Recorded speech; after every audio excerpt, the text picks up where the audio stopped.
from Noble Gold, and he's got some exciting new information of what's going on in precious metals, what's going on in currencies, matter of fact, and what is going on with the stock market, because it's not having a good day today. Charles, welcome to the broadcast. Thank you. Glad to be back. Charles, what's going on? Let me just take a peek right now live. The market's down 351 points. The Dow is down 351. NASDAQ's down 158. The S&P's down 43. What's going on, Charles? Yeah, it's kind of what we talked about the last time. You have a vehicle here, the stock market, that has moved into ranges where it never really belonged. These are an artificial range, and it's been held there artificially. Now that we're beginning to see things unravel, you're going to see the market move to where it probably should be. And I know the last time we talked about it moving down in a pretty aggressive manner. I don't think that's today. I think this is just a warning sign. It's a little rumble in the market, but it's really a great reminder for all of us to remember that we have an artificially supported market here. We do. Quantitative easing really did a number on this market. So this is what we're seeing. Now talk to the viewers a little bit about quantitative easing, and I think that's controlled by the central bankers, if I'm right. But a lot of this has been going on. I mean, under the Obama administration, they printed money like it was monopoly, didn't they? They did, and there was trillions of dollars. On the official books, it looks like there was about $4.6 trillion that were created out of nothing by the Federal Reserve. And it was all funneled through to the banks because of the bailout, yep, which owned the stock market firms. What happened in 2007 and 2008, we had the too big to fail scenario. We all remember that. You know, we had Lehman Brothers, a well-respected brokerage firm for hundreds of years, disappeared, just completely out of business. Yep. And that scared the market. So what the government did, they said, we're going to bail you out. This is such a big scenario that it could affect the entire world. So after they bailed them out, they said, here's what we're going to do now. You're going to be owned by a bank. And then we can funnel all this quantitative easing funds through the bank, which had no incentive to loan that money out because the interest rate, they wouldn't have made any money on it. So it went all into the stock market through those firms that they owned. This is how we get this Dow, 20,000. And it's to the point where it happened for so long and they pushed it so hard that people wanted to believe that it belongs here. We're beginning to see that unravel. So you think this is a correction going on, and I've been wondering. I've heard some analysts say this thing may correct itself all the way back down to 18,000. I mean, that would be huge if that happened. It could really send some shock waves, I guess, in the economy. I mean, retail's struggling anyway. But I'm looking right now at today, and we're down now 371 points live. Bank of America's lost 5.9% today. Yes. Twitter's down 6.2%. Citigroup's down 3.9%. I can understand American Airlines maybe being down 4%, but they're dragging people everywhere. But I mean, so the big boys, JP Morgan's down 3.9%. So what's going on here? It's exactly what you said. Quantum easing, the banks being affected, aren't they? Exactly. You have this suspension of belief now. We've all been nervous about it. You know, when we talk amongst ourselves, how high can it go? How's the economy growing? And that usually happens when people aren't feeling at ease, when you begin to have those conversations. Most people don't talk that much about their money. Okay, it's one of those things we kind of keep close to our chest. But when you see that conversation happening, it's because there's concern. Yeah. And it's been going on for years now. So we're beginning to see that suspension of belief take effect. You know, and they're going to blame it on this thing, that thing, the other thing. Trump did this, Trump did that. It's really about numbers. Retail is bad. GDP is bad. We're less than 2% growth on the GDP. That's not a very good number. In fact, we had Bernanke come out and say that growth at this point is going to be challenging, seeing as we have a unemployment number that's low. We can't really see much growth come from this economy. He said that just yesterday. So you take these scenarios and you look at it and you see it. The economy is not doing well. Without retail, there is no growth. So we have a scenario where these numbers have to pull back. And that means that your portfolio is going to take a hit. Okay, so now I'm thinking this through, and I'm a very simple man here, but I look at it this way. Retail is dying because everyone's buying online. So Amazon's exploding. That's all distribution. Somebody has to make the product. And that's where the manufacturing, we moved it all out of this country, and that's part of the Trump doctrine, is to bring it all back. And we better, because retail's not going to be here. So if retail's not here, you got all these big buildings, these big malls. You can't turn them all into an antique shop. You know what I'm saying? So how do you get the money that's shifting from retail to .com or to online? And he said, I'm sitting there and I've lost $35,000 a day, and I don't know how I'm going to get it back. And should I sell? Should I sell and get out of there, or should I just wait now? I said, well, typically what goes up comes down, and what's down usually goes back up. I mean, I don't think you should panic yet, That's the problem I think people have in this unstable market. And I say it's still unstable because, sticks and stones, I understand. When real estate, let's talk about real estate. Because retail is dying and the money's shifting to online, what about the value of commercial property and even residential? Great question. Well, I mean, we can look at it in two ways. How much is your house going to be worth if it's right next to one of those malls that are now vacant? You're in trouble. Probably not going to do too well. No. And what about the people who are living around those malls, who use those malls as jobs? In all the different aspects. I mean, maybe not just working in retail, but catering to retail. Yeah. So you see bumps there. Yeah. People who are not working and people who are not working to full potential don't buy expensive houses. They don't tend to go out and get real estate. Nope. So, again, I'm back to this point. And I used to run a manufacturing plant, okay? So I was in 25 years. I was either for a while I was a sales rep for the manufacturing plant.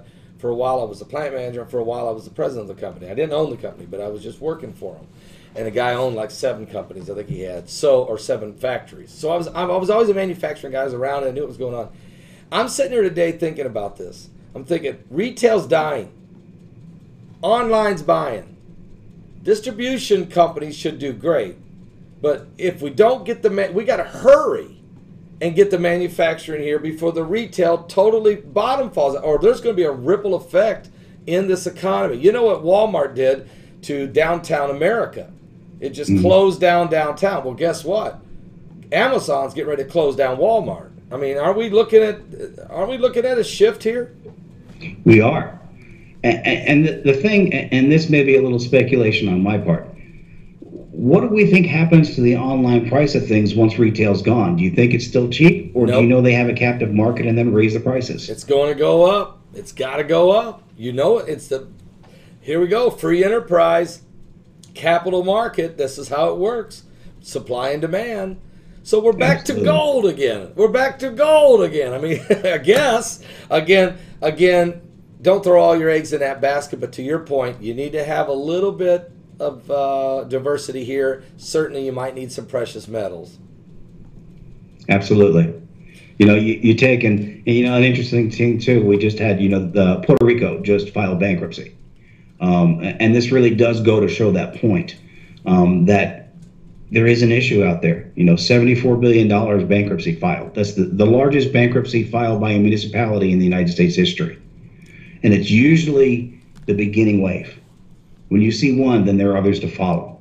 Mm-hmm. So we do some troubling times ahead. So let's talk about it. So did you say $76 billion is what Puerto Rico bankrupt? 74. Yeah, $74 billion bankruptcy. Okay, Venezuela's in trouble with this communist regime. You know that Italy, that Spain, that Greece, all of those guys are in trouble. They got that bailout from the EU, and then guess what? UK Brexit's out of the EU and leaving Germany holding the bag. So you're saying we're getting ready to see maybe some collapsing of countries who have to say, look, we can't pay it no more, guys. They owe these International Monetary Fund gazillions of dollars out there. So what happens if 5, 6, 7, 8 Zimbabwe's start happening? What happens on a world stage? That's the tricky question. You see greater IMF involvement then, which means more of a corporate control over the world. Do we see all the economies get hit across the board? You know, and these are the questions that lead people to think: do we see a total economic reset, a currency reset? And it's very hard to say. You know, it's happened quite frequently when you have an economy get so damaged that they say, you know what, we're starting over. Let's create a new currency. Sorry for anyone who had the other things, but trade it in now and get, 10 cents on the dollar. I mean, it happens. We don't like to think about it, but it is a reality, and you can see it through history. There's been about, and I'm not sure, you would be better at this, I think there's been around 6 global resets in the history of the world, and I'm not sure if that's the exact number. But what happens in a global reset? I mean, obviously they revalue all of the currencies in the world. So, so somebody like, someone like the dinar in Iraq, well, that can't go down. I mean, I would say it would probably go up a little bit. But something like the British pound, or the German franc, or the euro and the dollar, I just don't know, a Japanese yen, some of those would probably get readjusted. They're probably all a little bit inflated. And it would cause a... Of course, if everybody's gets adjusted, I guess then everybody's still a more fair playing field. How does that work? I mean, could there be a global reset, and who would make that decision, Charles? That's a big question, and that's where people start to say, how much power does the IMF actually have? You know, when you look at them, they are the 4th largest holder of precious metals. Really? I didn't know that. Oh, whoa! I got to write that down. The IMF is 4th in the world of precious. Doesn't Donald Trump own a lot of precious metals too? I mean, is he into that? He does. I mean, he's been a believer in metals for quite some time, which is not unusual when you consider how, as before he was the president, how he invested a lot of real estate, a lot of tangible assets. So it makes sense that he was there with metals and has been there for quite some time. So. He understands to diversify, and you can see that in the way he invests his own personal money and his corporation, how they do business. So, that diversity is important there as well, and that those tangible assets really are there as that safe haven for him. But again, you look at those tangible assets, and like we said, the IMF, when you have metals, we'll use metals since we're talking about it, that tangible asset, if you see a currency reset, that means that those metals are becoming more valuable to you. It's going to take more of that worthless currency to buy those metals. And when they create a new currency, it's going to be based on its value to the old currency. So if you go, let's say you have a 10-to-1 reverse on currency, your dollar is now worth 10 cents. Right. That 10 cents in new currency, it's going to take more than 10 times for the metals, because those metals are going to go up as a counterbalance. So you're going to see, instead of it being 10 cents, you're going to have to spend $2 for the same amount of gold before the reset. Right.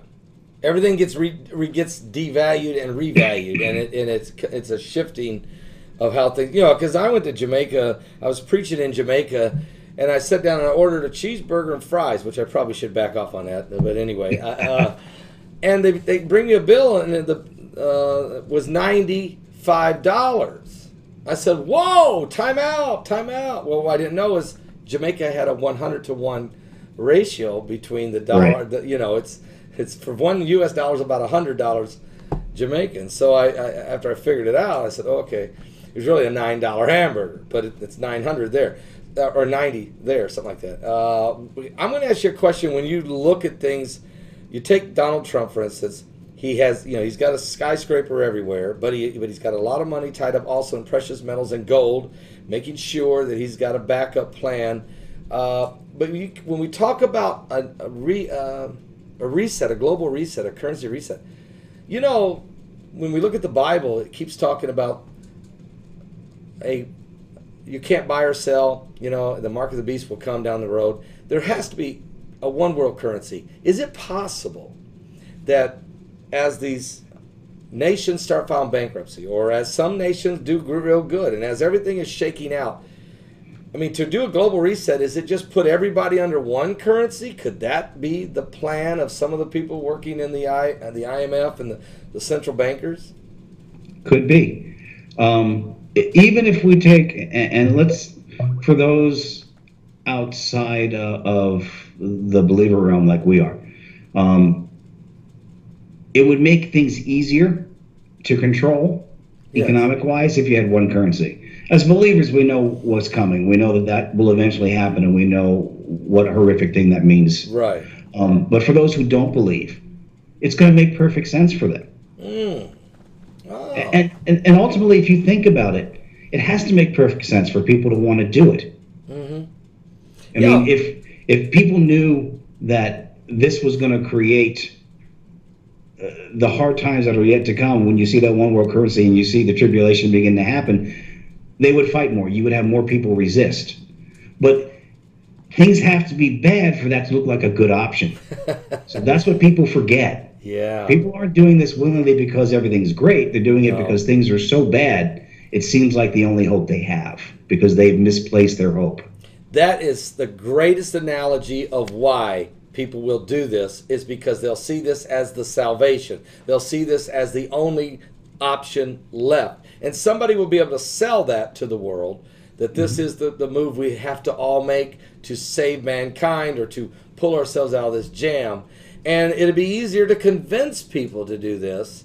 And especially, Charles, basically, while the non-believer in the Bible are being slowly conditioned to trust more in man and less in God, it'll be easier to convince them because of their fear of losing what they have or how they sustain themselves. So yeah, I mean, I could see why this would be moving in that direction. And nobody's going to do that unless it's the last resort. It's basically like we have no other choice. So you're saying at some point in time there will be adjustments, and I don't know where that's at out there. But in the meantime, again, diversify. If you got some gold, and let me ask you a question. If people want to buy gold, if they come to you to buy gold, can they have the gold sent to them, or can they just buy the gold and it's sitting somewhere else? How does that play out for folks? Great question. You know, there's a couple ways you buy gold. One is you have some money sitting around and you want to buy it. With that, we can deliver it to you. You can store it yourself. We do have storage options for those people who don't want it in their home. So yes, you can have it delivered right to your door, and we handle that for you. If you're moving funds in an IRA or an old 401k, those have to be stored for you, or else it's considered a distribution. There's tax consequences. Wow. But we also handle the storage as well. We have some of the best storage in the United States. We have three options. We have the depository in Delaware. We have the Canadian depository just outside the United States. And we are also the first and only investment firm for precious metals that has storage in Texas. You know, so okay, so you got a person they got their 401k or an IRA, they're retiring, or maybe they're not retiring. Okay, they just want to put their money in the gold. They can go through your company, roll it into gold. Of course, it has to stay in storage, or it becomes a dividend, it becomes a distribution. Then they have to pay the tax. If they wait till after they're 59, I think it is, then they can not get hit with the penalty. But anytime they take the gold personally and receive it, even if they're putting it in a bank vault somewhere in a safety deposit box or something, they have to then pay tax on that, I take it. Yeah, if it's coming out of the IRA, yes. If it's a retirement vehicle, you would have to pay income tax. Yeah. But that's just like anything in the IRA, whether it was stocks or whatever. If you remove it from the IRA, it becomes, income. So again, people have to think these things out. Where do they want to do? What do they want to do? And again, folks, I will say to you, that's where prayer is so important. Where, yes. As you know, Charles, you have to have faith in the Lord. You have to trust the Lord. And that's why companies like yours, Christian-owned, a good Christian man involved, giving people good advice, but leaving it up to the consumer. I know that's what you do. Absolutely.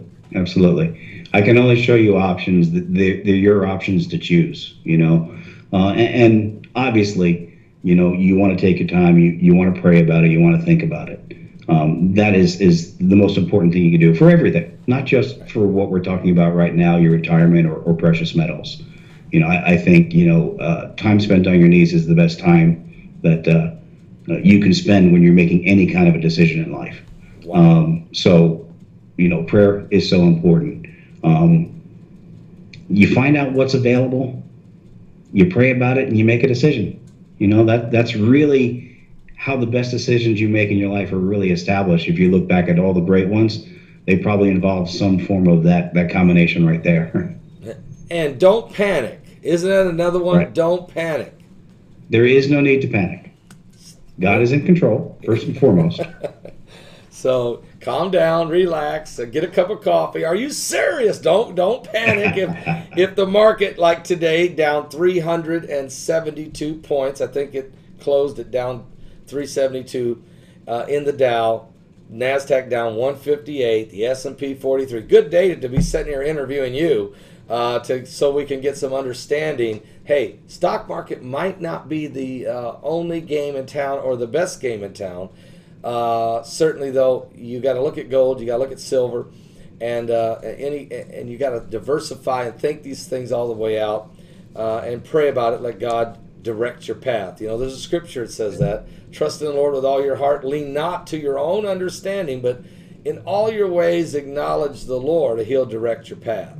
And Amen. Noble Gold. This is Charles from Noble Gold. And so, your final. What would be your final advice today to people that are at retirement age? What would you give them as advice? My best advice, and this goes for anyone along the spectrum, call us and see what options you have. Because that's the most important thing. See what your options really are, and then you can make a decision. But it all starts with a phone call.